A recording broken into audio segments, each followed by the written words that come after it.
लोकतंत्र पर डाका डालकर सत्ता में आई मोदी सरकार दमन की सारे हदें पार कर रही है। नेता प्रतिपक्ष राहुल गांधी जी ने ठोस तथ्यों और सबूतों के साथ वोट चोरी की सच्चाई देश के सामने रखी है। कटघरे में खड़े चुनाव आयोग को जवाब देना चाहिए, निष्पक्ष जांच होनी चाहिए, लेकिन हो क्या रहा है? सत्ता के अहंकार में तानाशाह सरकार विपक्ष की आवाज़ को कुचलने में लगी है।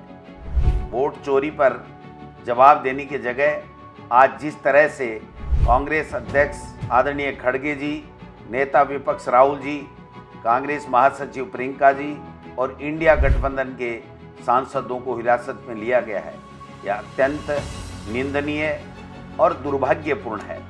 विपक्ष के करीब 300 सांसद वोट चोरी पर चुनाव आयोग को सामूहिक दस्तावेज पेश करना चाहते थे, लेकिन आयोग नहीं जाने दिया गया और उन पर दमन किया गया।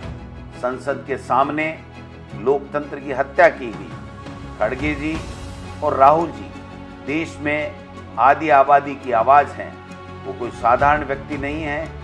देश में नेता विपक्ष हैं, उनके साथ ऐसा व्यवहार शर्मनाक है। ये रवैया लोकतंत्र की आत्मा पर प्रहार है।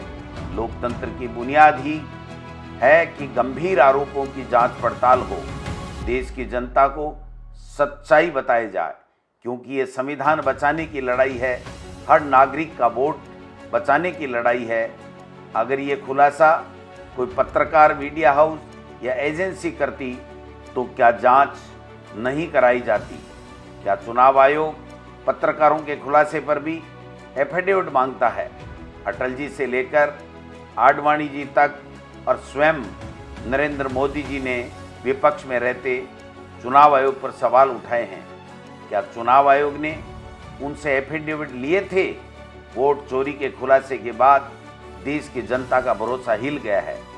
देश में संवैधानिक संस्थाओं की साख पर सवाल उठ रहे हैं।